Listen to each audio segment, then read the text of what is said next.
Hey, gang! In the last episode, we mentioned McKinsey's role in the opioid crisis, which was manufactured in large part by Purdue. But after sitting on it for a while, we felt like the series didn't do justice to McKinsey's role in the crisis. It was big. Okay, I feel better.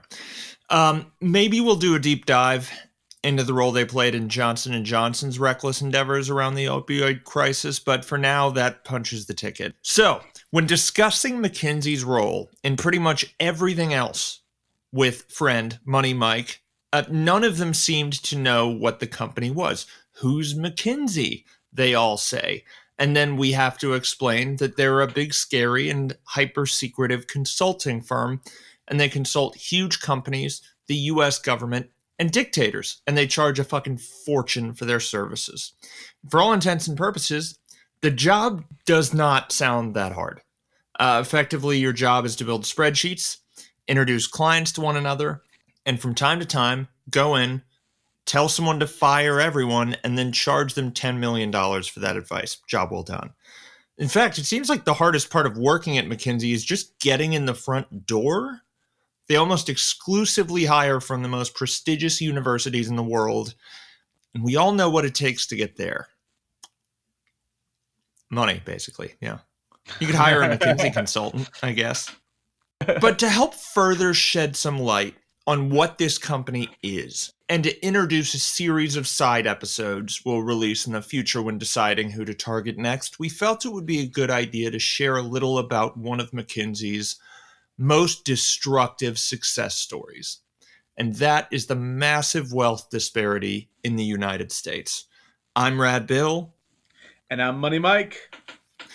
And so, workers in the 1950s lived through a lot of bullshit. We've talked about this in the past. If you're a regular 40-year-old man in the year 1950, your dad and all his neighborhood buddies likely left at some point to fight in a hideous war, World War I. And when Dad came back, he may have been wearing a freakish mask. Facial prosthetics, you see, weren't nearly as compelling at this point. So this was all our medical system could offer to cover especially heinous facial scars. The Spanish flu pandemic would beat Dad home by about 7 months and get to work killing millions. Before the end of its reign, it would outkill the war that your dad just finished fighting. About a decade later, the economy would go to hell and stay there until you entered into your own hideous war at about 30. This would be World War II. Shortly after returning home, your country would begin pointing guns at Russia, and Russia would follow suit. And this was your life now. So you're kind of ready at this point for some stability. And when you get back to work, you and all your buddies join a union. Your nerves, after all, are pretty calloused at this point, and it's time you were afforded some goddamn peace of mind. So it was. In 1950, the United Auto Workers Union negotiated a game-changing contract with General Motors, which included health insurance, adjustments for cost of living, and a pension at a public company, which sounds fantastical today in the United States. The pact in exchange assured General Motors that their labor force was committed to the cause of steady production, and thus the company could expect steady profits. No time, Ford and Chrysler followed suit as well. Yeah, this gelled with 1950s corporate sentiment anyways. In the 1950s and most of the 1960s, CEOs were risk averse, and corporations favored stability over maximized profits. The goal for most was to develop products that made things better and to get a healthy check while doing it, because why not? And also, if you look at the way that the stock market functioned around this time, it was much more focused around paying a steady dividend. Yes. This was before the world of, revenue multipliers and PE, where we were all so invested in what the company was going to do 5 years from now. We were more concerned with how much money is the company going to give me on a quarterly basis now. And as a result, the more stability we have, the more ability that we have to slowly increase profits and avoid things like, the 1929 crash, the better and happier that we all are. Well said. Yeah, at this time, these companies also sought to keep their employees placated because they wanted that stability. For the most part, this meant that although most employees weren't getting rich by any stretch, things were predictable, and houses were only a few $1,000s, and working two jobs was only ever required if something crazy happened, like you turned out to be black. Whoop. Paper pushers could typically count on still having a job the next year, and industrial unions could be counted on to get labor as a raise here and there, which is great. I mean, at the end of the day, that keeps everyone pretty happy.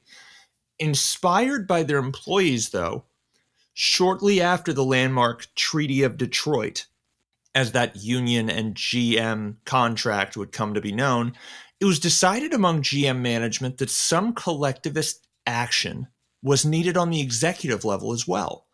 Up to this point, details of executive pay were housed in a corporation's black box. Aside from asking them, there was pretty much no way to determine how much your golf buddies were taking home, which meant that the prospect of leaving your cushy corporate job at the time was daunting. Rather than going on some sort of executive strike, which, let's be real, wouldn't do much beyond incurring PTO or weakening their job security, executives at the auto manufacturer enlisted the help of Marvin Bower's team at McKinsey & Co. to study what executives were really worth. You see, in 1937, 2 years after the 1935 Wagner Act gave most workers the right to join unions, McKinsey started its industrial relations practice to do exactly this sort of work. In case we need to dispel any illusions here, the firm would come out and say that the purpose of this practice was to take the union tactics of organizing the shop floors and capitalize on them for management's sake. Though this moment in time was sweet for workers, this is where the appalling income disparities of today begin. As he authored his study, Arch Patton, a McKinsey man, looked under the hood of 37 large American corporations to determine what executives were making and how that stacked up against the wages of their workers. The study found that not only were executives pulling in just 20x what their employees made, but workers' wages were growing faster. This is that moment, by the way, that everyone references when they say that executive pay was just 20 times workers' pay. And it really was just a moment. It was this moment, and then like the tide building up to this moment brought them here, and then the next tide began. The prologue and epilogue were on the same page. Well said.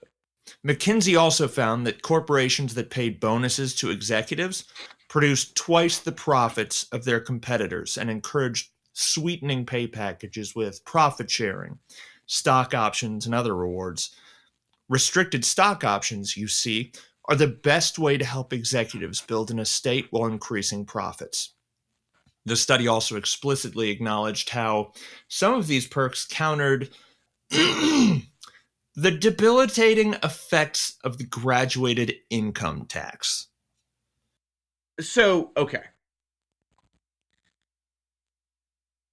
The idea of someone higher up on the ladder's income being more heavily influenced by the performance of the company as a whole makes it feel like to me that the executive would therefore have more skin in the game than someone who was not an executive. Where the issue arises is how much sway do these executives have over the goals that they have to meet to create their own bonuses. Let's say that we are paying a bonus based on net income, right? Or based on stock price if we're a public company. Without breaking the law, most companies do smooth earnings. So you can delay a cost till next quarter if your earnings are going to be low, or delay profit until next quarter if your earnings are going to be high and you want to, bank that income. So the logic makes perfect sense to me. Yeah. The problem is, A, raw amount of money. In these cases, it's not either or. They're getting egregiously high annual salary plus egregiously high bonus targets, which creates wealth disparity. And also, if the executives can get together and kind of nurse the numbers to make sure that they hit their bonuses in a predictable way, well, then it creates more of a short-term focus for executives rather than production and long-term investment. Leaner, not bigger became the goal, and companies began pushing almost exclusively to make people on Wall Street happy, often at the expense of their own staff. And this is a rampant problem today, that all the executives are focused on just next quarter, but companies are a going concern. So as a result, they are incentivized to be insanely short-sighted. We're going to touch on that in a couple of lines. McKinsey's study was published by the Harvard Business Journal and Fortune, and in those pages, it also revealed that railroads, public utilities, and banks weren't paying executives as well as the textiles, steel, and automotive giants. Yeah, to illustrate how influential this was, one executive wrote to Patton saying that by devaluing executives like him, the study had set his industry back 5 years. What a self-important executive. Right, dude? Overall, the study accomplished its mission in spades. It made it easier for directors to approve their higher executive compensation by tying executive pay to company profits. In response to the study, people saw change. Unsurprisingly, this work generated a considerable amount of controversy, even from within the company. One executive skewered Patton, saying he would fudge the numbers here and there to illustrate that a certain CEO just wasn't getting paid enough relative to their performance. And some colleagues, seeing CEOs hire Patton to go in and assert that they weren't getting paid enough, thought the work represented a conflict of interest. I can see that. All right. One McKinsey executive in particular, Tom Peters, saw this as counterproductive to what a company should be. What about the customers and employees? You know, the ones that keep the lights on. He wrote a scathing column in the Wall Street Journal on the subject, deriding the company for which he still worked, and wound up leaving his position at the company of his own volition to become a writer before he could be formally let go. Once again, to the surprise of literally no one, most of the dissent within the company was silenced as bigger prospects came flooding in. Bauer's team was soon hired by Juan Tripp, the founder of Pan Am, to work on their stock options, and other companies would follow suit. Because of this work, Arch Patton became the one that everyone asked for by name. He brought the company to fame, and eventually his work alone accounted for 10% of the company's profits. Not included in this measure of his success was the fact that Patton's work generated a significant pipeline for other McKinsey consultants.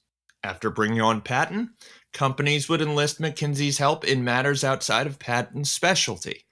Home run for the company. GM soon hired McKinsey again to help address the daunting problem of Japanese cars entering the market and being better. GM's solution to this existential threat was a massive corporate reorganization. It cost a fortune and didn't do much, but on the bright side, executives got a raise and a bunch of workers lost their jobs. And this became common, writ large. In fact, an earlier book on McKinsey crowned the company as the single greatest legitimizer of mass layoffs in modern history. McKinsey was getting hired everywhere, and the cheapest and easiest way to increase revenue is layoffs. So that's what McKinsey recommended. McKinsey's internal operating philosophy of up or out seems to provide some defense for this practice and was propagated widely.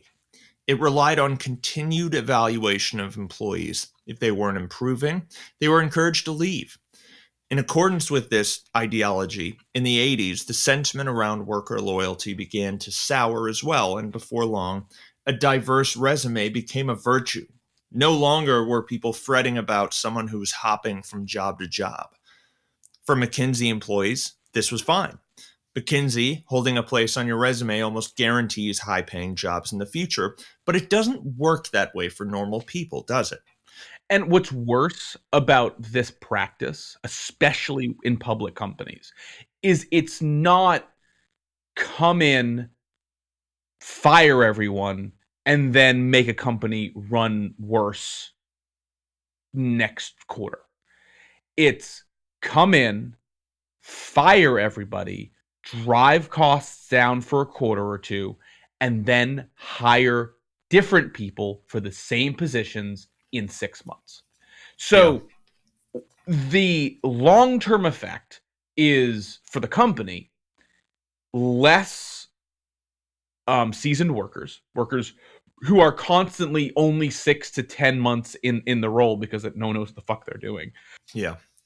And for the workers themselves, having to find new jobs. So, like, I could see someone making the argument, well, hey, listen, trimming the fat has value. You know, if you've ever worked in a corporation, you know that there's probably some things around that didn't need to be. But this strategy isn't even long-term, lean and mean focus. It's, again, our end goal is the quarter. And then everything goes essentially back to normal, except for the people who are trying to find new jobs. Yeah. When Walmart, a longtime McKinsey client, insisted that a company making sprinkler heads offshore to China, the company fired almost their entire staff. One employee claimed that they went home and cried for a week. She'd worked at the company, Nelson's, for 15 years. And in that time, her income had gone from just over $4 an hour to just over 10, but now she was 60. She's too young to retire, too old to be marketable. We've heard this in the past with other companies and other huge waves of layoffs. In fact, Walmart in general is a great illustration of how sentiment towards a company's employees and laborers in general changed over the years. The already cheap company hired McKinsey to help keep payroll and employee healthcare expenses down.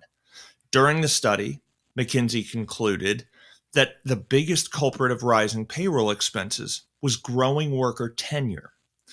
An employee who managed to stick it out with Walmart for 7 years, an unimaginable feat, cost the company 55% more than someone who had been with the company for just 1 year. Another extraordinary feat. Walmart had fought hard against a Minnesota law that would require publication of the percentage of the state's population on Medicaid. And to help address any fallout for this campaigning, the task force that Walmart would soon create, which included McKinsey consultants, advocated for a PR effort that framed the argument about Medicaid as being everyone's problem, not just Walmart's. The task force also recommended increased reliance on part-time work, decreasing the amount spent on profit sharing and 401k programs, as well as the company's life insurance program, and for moving employees to more consumer-driven health plans. Mind you, in 2005, around the time that this was published, the Walmart plans didn't even cover routine immunization for the staff's children. Up until this point, the brunt of these layoffs was hitting laborers, and hard, but before too long, offshoring came into vogue, and suddenly white-collar jobs weren't safe either. Under McKinsey's guidance, companies first outsourced jobs to the South, where pay was low and so was union participation, which would weaken in the Northeast anyways. Then, as McKinsey began adopting the aesthetic of an international company, offshoring became the focus, and they crowned themselves experts on the practice. McKinsey laid the path by first evaluating 28 low-wage countries for infrastructure and talent. Before long, their focus fell to India, which, with McKinsey's help, became the offshoring capital of the world. Rajat Gupta, head of the firm from 94 to 03, and Aneet Kumar, who developed the firm's internet practice in Silicon Valley, have been credited most with McKinsey's massive success in the country. The two fostered a partnership with the trade group NASSCOM and the company Infosys, two of India's largest outsourcing groups. And by the way, just as a bullet here, the 5 U.S. companies outsourcing the most jobs to India were all McKinsey clients: Ford, American Express, GE, Microsoft, and Cisco. In no time, the damage was clear. 5 years of offshoring had cost 1.1 million jobs in the software, semiconductor, and telecom industries. Congress held hearings on the practice, and to defend its work, McKinsey touted the success of its longtime client, alumni-managed Enron, and claimed that in the short term, some Americans would suffer, but some would move into higher-paying jobs maybe, and this shouldn't overshadow the benefits of the practice overall. Guys, it's good. It makes the companies money. To highlight those benefits, namely, again, that offshoring creates value for U.S. companies and thus the U.S. economy, the supposedly independent McKinsey Global Institute was established. Critics panned work from the Institute as shallow propaganda designed to omit the hardships that offshoring created, and tellingly, in an '03 report, McKinsey explained that the real purpose of the entity was to serve McKinsey clients in better understanding the global economy. It was to help companies figure out how to offshore, basically. Alongside these efforts, McKinsey continued advocating for higher executive pay, offering the not very compelling line, talented managers expect to make a lot of money. In the late 2010s, the company was hired by AT&T and Verizon and paid hundreds of millions by the two to help with efficiency, quote unquote. By the end of 2018, 10,000 Verizon employees had taken buyout packages, and by June of 2020, 30,000 AT&T employees had been let go. In 2020, the top executive at any given company was making somewhere around 351 times what entry-level employees were taking home. Though this figure seems to be closer to 200x today, 80% of that amount is typically stock-related, which explains, I think, the difference there with the stimulus checks and the $1 trillion or whatever it was pumped into the stock market. It makes sense. Although the Global Institute defended its position on job outsourcing, saying that the real culprits of these disparities was the boom and bust economy and technological advances, McKinsey eventually admitted feeling some apprehension towards the practice. And for his part, when asked in an interview about his feelings on the impact of his work, Arch Patton offered the answer, guilty. So there you have it. Yep, there you have it. Turns out the problem of American disparity wasn't the government's doing, not at first anyways, although they were complicit. It wasn't the globalists. It's basically just rich people unionizing for better pay with the help of McKinsey. That's it. Just unionize, people. Damn. The ones making the money are the ones who bargain collectively. I hate one-word answers like that, but it really is just that simple. Anyways, thanks for listening. Subscribe, comment, tell your friends. We love you all, and goodbye.